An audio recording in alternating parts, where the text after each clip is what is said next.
Welcome to the Great Detectives of Old Time Radio. From Boise, Idaho, this is your host, Adam Graham. Got any comments? Send them to me, box13 at greatdetectives.net. Please cast your vote for the show on Podcast Alley, podcastalley.greatdetectives.net. And become a fan of the show on Facebook, facebook.greatdetectives.net. And as always, you can call us and leave a voicemail. The number is 208-991-GREAT-D. That's 208-991-4783. Well, another couple comments on Pat Novak for Hire. One, Melissa comments she's going to miss the foghorns too, and Jocko's words of wisdom. Jocko, I don't think there's any match for. There was actually another detective series that opened up with Foghorn. Actually, right until you actually hear the narration, it sounds very similar to Pat Novak. Then it goes completely the different direction. It's a show named Bulldog Drummond. I don't know whether we're going to run that or not. I'm still making up my mind on that one, but that's where you can go for a Foghorn. But I'm really glad people enjoyed the series. I think it was a great show to lead off on Tuesdays. So, all right, well, we're going to get started. And I also did want to acknowledge, I got a couple comments from the early shows pointing out the errors in the first two shows. I've already noted those before, and one I noted on the I actually went ahead and noted on the show notes, so we got that taken care of. Well, we're going to get into Sherlock Holmes in just a second. Before we get started with today's show, I want to encourage you. If you're a fan of Sherlock Holmes, the ITV version that was shown on PBS, and would like to recapture that on your own TV anytime you'd like, then I've got a recommendation for you. Get a Roku. On Roku, if you have a Netflix account, you can watch Jeremy Brett's Sherlock Holmes through Instant Watch right to your television. And you can watch him in The Last Vampire, The Sign of Four, The Hound of the Baskervilles, The Eligible Bachelor, The Master Blackmailer, as well as The Adventure of Sherlock Holmes and The Return of Sherlock Holmes. All these great Jeremy Brett shows are available currently using the Instant Watch and your Roku player to come right to your TV. So go to roku.greatdetectives.net or click the Roku link on the website. Well, we're going to get into today's episode of Sherlock Holmes, the Purloined Ruby. We'll go ahead and listen, and then we'll come back. This episode from the life of Sherlock Holmes will be transmitted to our men and women overseas by shortwave and through the worldwide facilities of the Armed Forces Radio Service. Pet-Free Wine brings you Basil Rathbone and Nigel Bruce in the new adventures of Sherlock Holmes.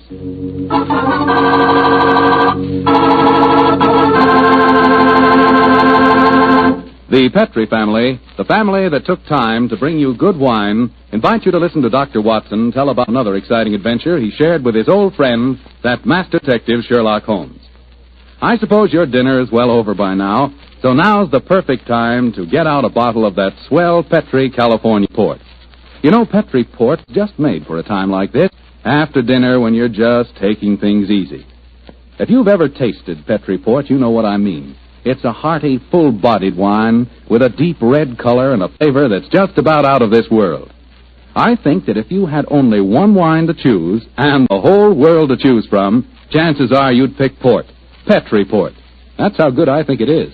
That's saying plenty, I know, but I think Petri Port will easily live up to all I say about it. Try it and see, and share it with your friends. You can serve Petri Port proudly because the name Petri is the proudest name in the history of American wines.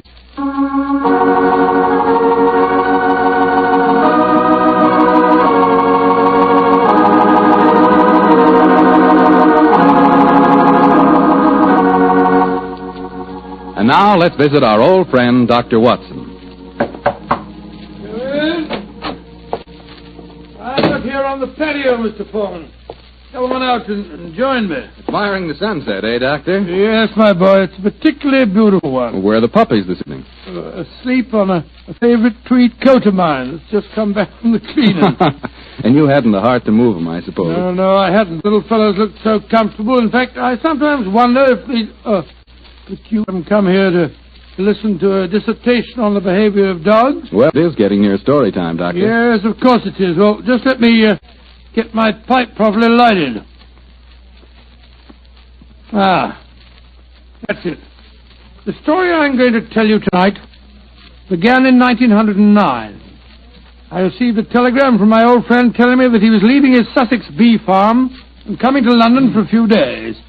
I hadn't seen the great man for several months, so naturally I went to Victoria Station to meet him. As the train drew to a stop, the door of a first-class carriage swung open and Sherlock Holmes, hand outstretched, jumped down onto the platform to greet me. Watson, my dear fellow, how are you? Oh, Holmes, my dear fellow, it's good to see you again. I've missed you. And are you, old chap? Carry a bag, sir? Yes, Porter, and get a hansom cab, will you? Right, Chalk, Governor. I wish I'd got a spare room for you. Don't worry, Watson. I shall be very comfortable at the Diogenes Club. By the way, I trust you're free this evening. Yes, naturally. What are your plans? I thought we'd go to the theatre. Theatre? Oh, what play do you want to see? Well, I thought we'd go to the Savoy Theatre and see the Sherlock Holmes play. I hear it's enormously successful. Yes, I know it is, but I've avoided it. I'm told that Sir Claude Horton takes great liberties with your character, and as for the actor portraying me, my friends tell me it's a travesty. He makes me nothing but a bumbling old fool. Therefore, a visit to the play might be a salutary experience for both of us. In any case, my trip to London is a response to an urgent telegram from Sir Claude himself. Seems to need my help rather badly. Oh, what's his trouble? Well, he wasn't specific in his telegram. He suggested, however, that we attend tonight's performance and discuss the matter with him afterwards. I see. Well, I suppose if you can sit through it, I can. Of course can, old fellow. In any case, you yourself are partly responsible for the play's existence. How do you mean, Holmes? Those sensational stories you wrote of my modest problems, I should have seen where they would eventually lead to. In time, no doubt, we shall be portrayed on the cinematograph as well. Nonsense, Holmes. That newfangled thing's only a toy. I think not, Watson. We're on the edge of a strange new mechanical world. In fact, I begin to feel a certain concern about the rumored developments in wireless telegraphy. But enough of these predictions. Here comes our porter with a cab. We'll tell the driver to take us straight to the Savoy Theatre.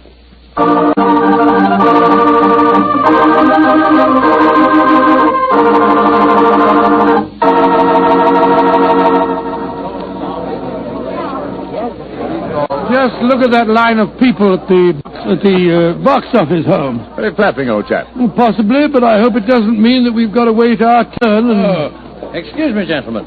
You're Mr. Sherlock Holmes and Dr. Watson, aren't you? Yes. I thought I couldn't be mistaken. My name is Frank Ferris. How do you do, Mr. Ferris? I'm glad to meet you. Sir Claude has a box reserved for you. He asked me to see that you are quite comfortable. I consider it of him. Will you follow me, please? Thank you. Neither of you has seen the play before, I understand. No, Mr. Ferris, we haven't. I imagine it'll be a strange experience seeing yourselves portrayed on the stage. By the way, I'm playing the part of an old friend of yours, Professor Moriarty. Oh, indeed. I'm looking forward to a very entertaining evening. I presume that you escape our clutches, as usual? Yes, I do, Mr. Holmes. And I've done it nightly now for 137 performances. A record that I'm sure Professor Moriarty himself would envy.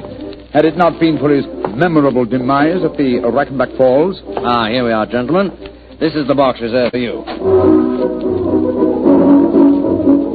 And now, if you'll excuse me, I'll go back to my dressing room. Oh, I nearly forgot, Mr. Holmes. Sir Claude asked me to give you this note. Thank you. No, not at all. Well, I'll see you later. Very nice fellow for an actor. Don't be a snob, Watson. Well, what does the Claude note say? I'll read it to you.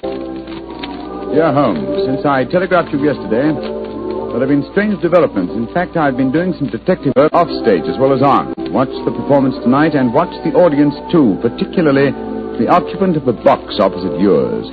Please come to my dressing room as soon as the last curtain has fallen. He's being very mysterious, and the box opposite ours is empty. No. Look, Watson, look. Someone has just entered. Confound it, the house lights are going out. The first act's beginning, Holmes. The first act, yes. Well, sit back and relax, old fellow. Let's see what they've done to us.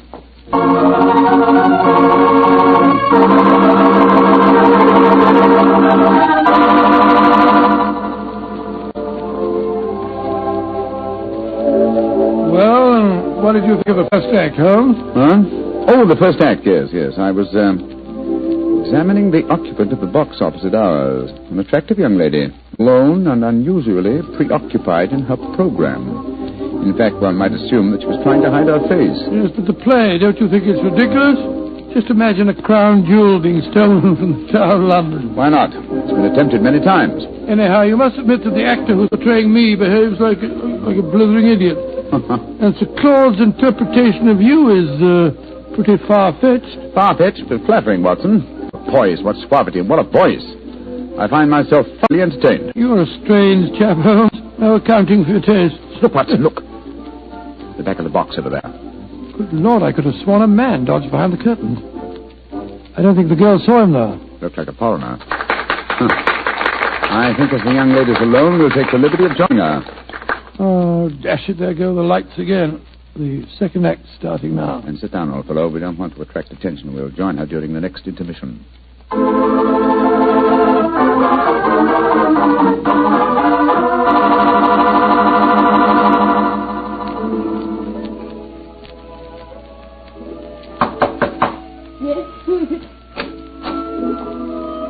are you? What do you want with me? My name is Sherlock Holmes, and this is my colleague, Dr. Watson. How do you do, young lady? I hope you'll forgive this intrusion, but Sir Claude requested that I keep an eye on you during the play tonight. Please come in and sit down, won't you? Thank you. Oh, this is very kind of you. You must forgive my abruptness just now. But I've just been watching Sherlock Holmes and Dr. Watson being impersonated on the stage. It's rather startling to have the real couple walk into my box. Yes, I quite understand. By the way, just before the curtain went up on the second act, I thought I noticed a man come into the back of this box and then disappear again. Were you aware of his presence? No, I didn't see him. But I know who it is. He's been following me for weeks now. Perhaps you'd like to tell us about it, Miss... Henshaw. Alicia Henshaw. Yes, I would. As a matter of fact, that's why I'm here tonight. Sir Claude Horton's an old friend of my father's. I went to ask his advice. He did some investigating himself for a few days, and then he found himself a little out of his depth, so he decided to telegraph for you, Mr. Holmes. We were going to meet in his dressing room after the performance tonight. Splendid. And now, Miss Henshaw, what is your story? It's a strange one, Mr. Holmes, though I didn't realize just how strange until I first saw this play a few nights ago. You see, my story concerns a stolen ruby. Good Lord, and tonight's play revolves around the same thing. Exactly. I might as well tell you how it all started. My brother's an officer in the British Army stationed in Egypt. Early this year, he saved the life of a very important native personage in some uprising in Cairo and was rewarded with a magnificent ruby. This jewel he sent to my Uncle Timothy and me. We're the last of the Henshaws, you see. Did your brother tell you the name of this personage? He didn't know it, Mr. Holmes. Apparently, the whole affair was hushed up. I see. Please continue. Well, the trouble began shortly after Uncle Timothy and I received the ruby. A description of it was published in the papers, and a few days later a message came to us from an Egyptian, Muhammad Ali, laying claim to the stone as one stolen from his family years ago. He sent an expert to our house who examined the ruby under a lens, Mr. Holmes, and then tapped it with a hammer. It fell to pieces. It was a fraud. Gracious me, an amazing thing. I'm sure that's not the end of the story, Miss Henshaw. Oh, no, Mr. Holmes. I wrote and told my brother what had happened. He became very suspicious and suggested that I investigate the credentials of the expert that examined the stone. I think I can finish the story for you. The supposed expert was a jewel thief who substituted a paste ruby for the real one, destroyed the imitation, and walked off with the treasure. It's an old trick. Of course, you haven't been able to find any trace of the supposed expert. Well, that's the funny part of it, Mr. Holmes. Uncle Timothy and I gave a description to the police, but it was a very vague one, I'm afraid. All the time, Uncle said the man reminded him of a colleague of his many years ago at the university, a professor of mathematics. He couldn't think of his name, but when we first saw the play a few nights ago, he was reminded of it. The name was Moriarty. Moriarty? But Moriarty's dead. Miss Henshaw, you say you have been shadowed for some weeks. Yes, an Egyptian. He's stolen the ruby, Mr. Holmes. Why don't they leave me alone? That, Miss Henshaw, represents a very fascinating problem, and one that I shall be most happy to help you solve. Oh, thank you so much, Mr. Oh, Holmes. there go the lights again. The last act. Yes, the last act of this little play, but not, I fear, of Miss Henshaw's problems. Let's meet after the act in Sir Claude's dressing room, shall we?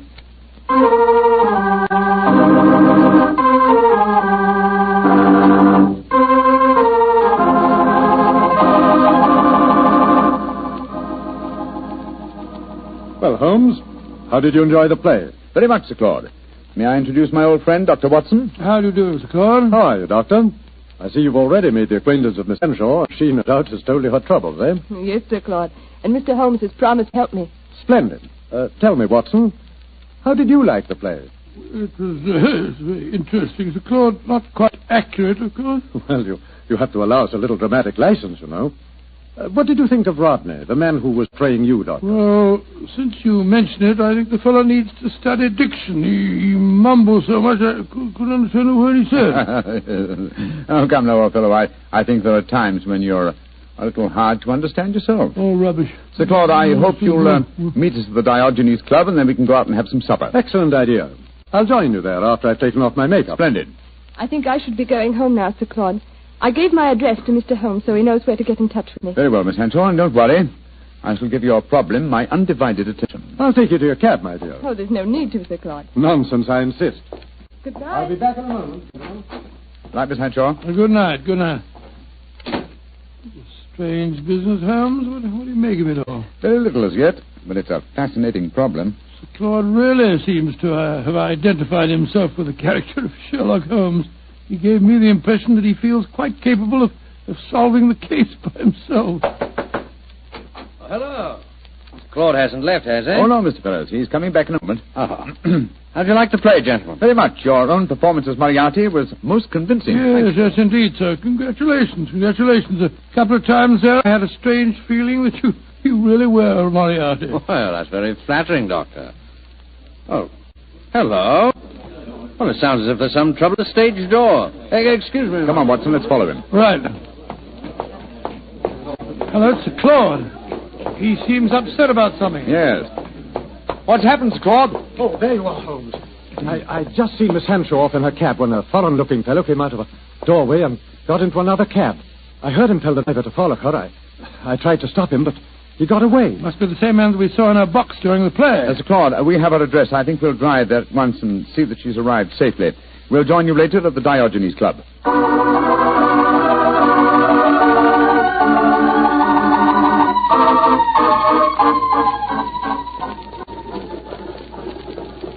Well, Holmes, here we go.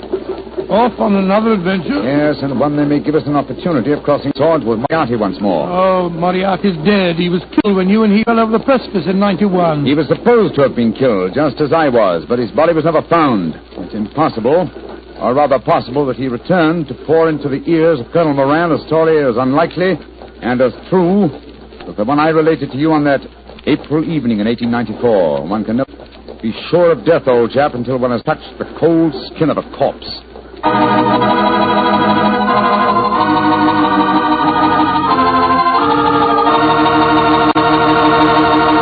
Dr. Watson's story will continue in just a few seconds. Hardly time for me to tell you about a really great Petri wine. Petri California Muscatel.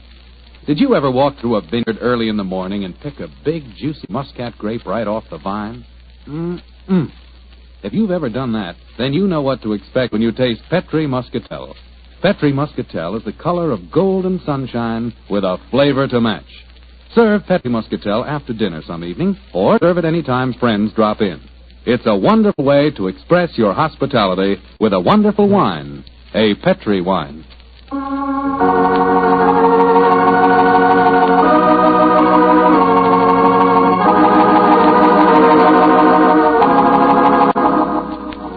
And now back to tonight's new Sherlock Holmes adventure. The famous pair have become involved in a strange mystery concerning a stolen ruby, a frightened girl, and an Egyptian who appears to be shadowing her. As we rejoin our story, Sherlock Holmes and Dr. Watson are standing in a darkened alleyway adjoining the girl's house. Holmes, look. That Egyptian fellow. He's pacing up and down in front of the house. Yes, therefore we may assume she's safely inside. Uh-huh. Seems to be giving up. He's coming this way. Flatten yourself against the wall.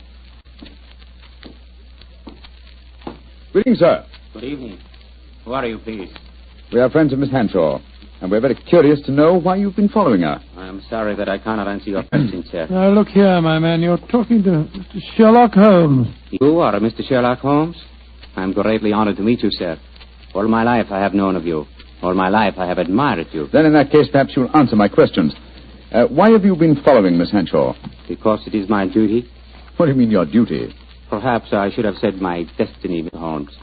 For 2 generations now, the family of Arabi, of which I am a humble member, have dedicated their lives to finding the stolen treasure of Asyut. What on earth's all that got to do with Miss Hanshaw? The treasure of Asyut is a giant ruby. It was stolen many years ago from the family of Muhammad Ali. A few months ago, Miss Hanshaw received a mysterious ruby. I have found out many things, Mr. Holmes. I have many sources of information. Then I must regard you in the light of a rival detective in this case. I hardly call myself a detective, Mr. Holmes. My life is dedicated to only one problem. Miss Hanshaw now says the jewel was stolen from her. I do not believe it. That is why I watch her. If I am wrong this time, and I do not think I am wrong, then my quest must go on. Always it will go on. Permit me to wish you the best luck, sir. Thank you, Mr. Holmes. Good night, gentlemen. Good night. Sure we shall meet again. Oh, why did you let him go, Holmes? Why not? He's frightening Miss Hanshaw. But not molesting her, old chap. In fact, it might be a good thing if someone is keeping an eye on her. And meanwhile, Watson, let's see if we can find a cab and get back to the Diogenes Club. I don't want to keep Claude waiting.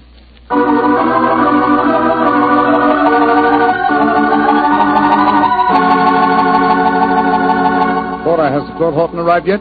Yes, Mr. Holmes. He and another gentleman came in about 5 minutes ago. They went up to the library. The other gentleman has just left. I see, thank you. This way, Watson.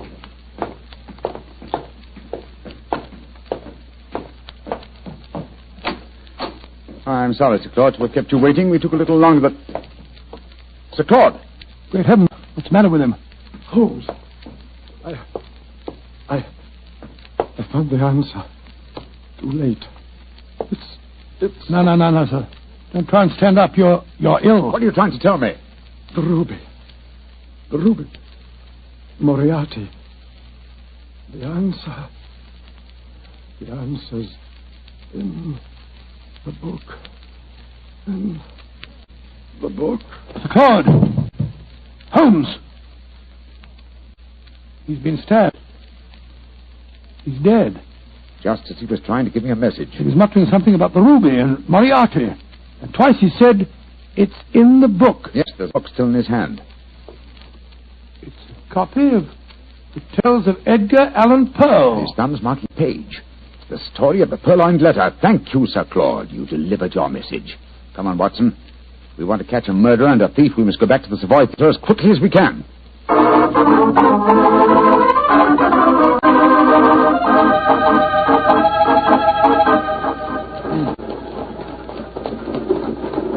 Why do you suppose Sir Claude was murdered? Because I was too curious. Been investigating the problem of the stolen ruby and found out something. Something he promised to tell me at supper, you remember? And so he was killed by a man who came with him to the club tonight. Fortunately, he gave me a clue by indicating Poe's story of the Purloined letter. But I still don't see how that helps you. Well, it leads us to the ruby. The premise of Poe's story is that the most obvious hiding place is the safest. Now, what physical object was most prominent on the stage in tonight's play? By Jove. A ruby. Exactly. How better can you hide a stolen ruby than by exhibiting it night after night as a stolen ruby before the eyes of thousands? Well, you mean you expect to find it in the property room backstage? Precisely. That and a murderer. Wait, Forrester. Come on, Watson. You have your revolver, old chap? Yes, I do. Well, keep it handy. Our visit may not be unexpected. Unlocked. That's good. Come on. Look, Holmes, look. The doorkeeper. He's slumped over his desk. He's been given chloroform. We'll take the liberty of borrowing his lantern. It's an eerie atmosphere about a dark and empty theater, isn't there? Now, where would the stage properties be kept, I wonder?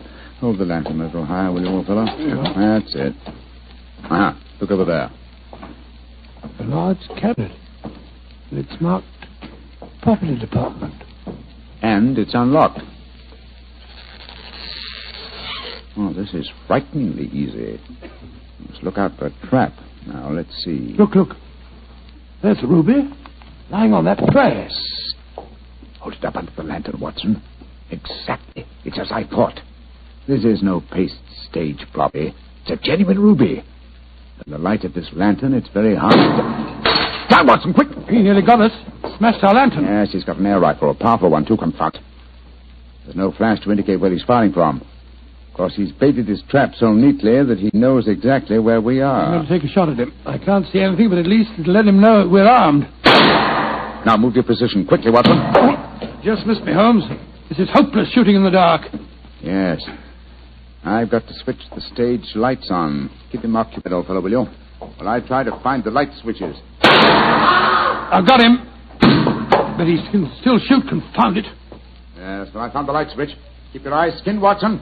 I'm turning it on. There he is, Holmes. Up in that box. Getting away. After him, Watson.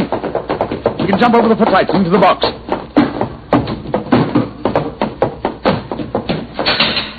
Ah! I'm afraid the bird has flown, Watson. I should have remembered the theater exit doors always open from the inside. No, he didn't get away, Holmes. Look on the floor. It's that Egyptian fellow. I hope you haven't wounded him too badly, No, old I don't chap. care if I have. He was trying to kill us. No, it's only a shoulder wound. He's fainted, infernal scoundrel. No, he's a very gallant man. Undoubtedly, he was trying to save us as you shot him just now. Holmes, what on earth are you talking about? Obviously, it's Moriarty. No, Watson, Moriarty just escaped through the door you heard clang a few moments ago. And what's this man doing here? As a fellow detective, undoubtedly he followed us. Perhaps he preceded us. When Moriarty started shooting, this man tried to capture him and got wounded by you for pains. Then who is Moriarty? He must be someone connected with this theater. It's obvious. Moriarty is Moriarty. What? You mean Frank Ferrers, the fellow that played the part on the stage? Again, remember Poe's story of the Purloined letter. But why didn't you recognize him? Oh, remember, I haven't seen him for 20 years, and you haven't forgotten his genius for disguise, have you? What incredible audacity.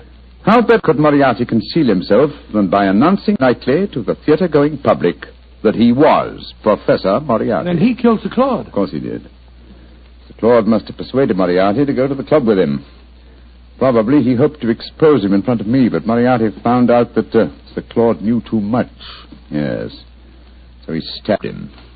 Rushed back here to bait his trap for us. Yes. But how did he know that we'd walk into it? Well, he knew that if Sir Claude had guessed his secret, then I certainly would, and so he was waiting for us.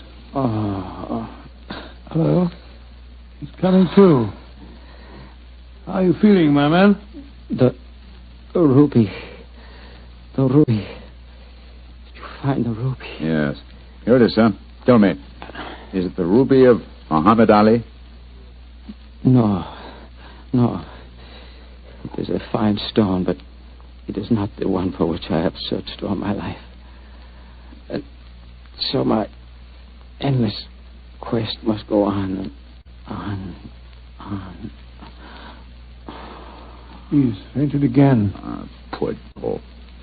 And mess I made of this case, Watson. Oh, I don't know. You recovered the ruby? Yes, look at it, old fellow. Before I turn it over to Miss Hanshaw, look at it well. Probably its every facet stands for a bloody deed. It's a beautiful stone. And yet this lovely bauble cost Sir Claude his life. And that devil Moriarty still goes free. But one day, Watson, and may the day come soon, I shall meet Moriarty again. And when that happens, and I finally bring him to justice, then and only then, can you write fini to the character of Sherlock Holmes.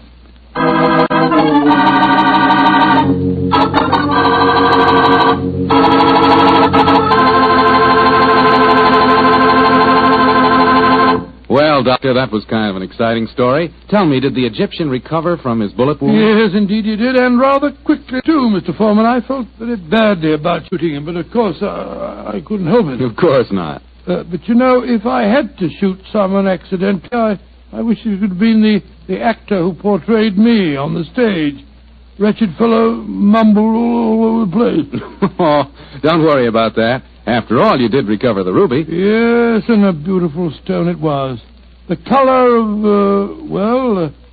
the color of fine glass of port when the light shines through it. By a fine port, I take it you're talking about a Petri port? Is there any other kind? Well, all kidding aside, Doctor, Petri port, like all Petri wines, is good wine. And I can tell you why very simply. Petri took time to bring you good wine. You see, the Petri family has been making wine for a good many generations, since way back in the 1800s. And because the Petri business has always been family-owned, everything the family has ever learned about the art of making wine, they've been able to hand down from father to son. From father to son. That adds up to a lot of skill and a lot of experience when it comes to turning plump, juice-filled California grapes into clear, fragrant, delicious wine. So when you want a wine for any occasion, obviously you can't go wrong with a Petri wine, because Petri took time to bring you good wine. And now, Dr. Watson, what story do you have lined up for us next week? Now let me see. Next week, Mr. Foreman, I'm going to tell you a most unusual adventure that occurred to Sherlock Holmes and me early in the last World War. It took place in Flanders and concerned a famous British general, an actress, and a German firing squad. Boy, that sounds like a real thriller. Well, see you here next week. No. Not here, Mr. Foreman, remember? Oh, of course. Next week, we're going to be at the Paramount Theater in Hollywood for the 7th War Loan Drive. That's quite right. Ladies and gentlemen, I can't invite you all to my home for one of our broadcasts, but we can get together next week at the Paramount Theater in Hollywood. You can get a free ticket for our broadcast by buying a war bond. And I sincerely hope that you will do this, so that we can see you next week at this time.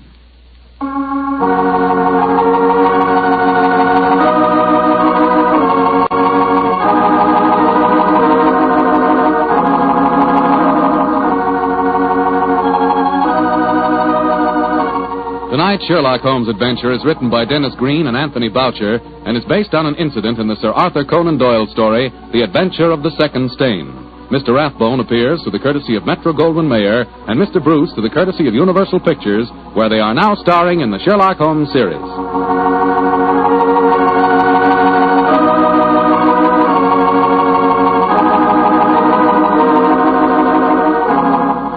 The Petri Wine Company of San Francisco, California, invites you to tune in again next week, same time, same station.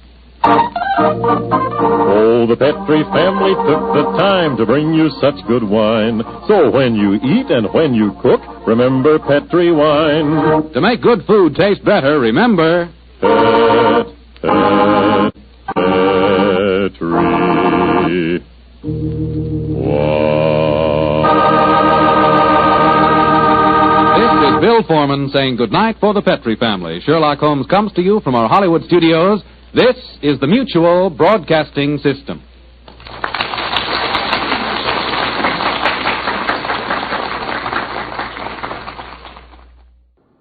Welcome back. I would definitely buy a war bond to hear those guys perform the show live.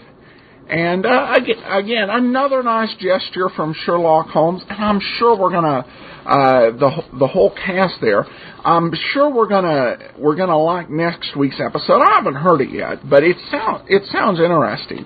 I have to admire how Petri uses everything to plug its wine, including the color of the ruby, and just go ahead and segue that into wine. I guess that's why nothing polka dot is going to be stolen. I hope there's not polka dot wine anyway. We got an email about a week ago where somebody said, this show doesn't have any humor. Well, and I said it was kind of dry. This was actually a pretty funny episode.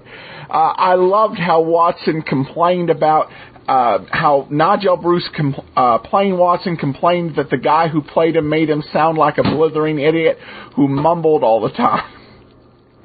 That was classic, and the whole conversation there, first conversation between Holmes and Watson, was an absolute hoot.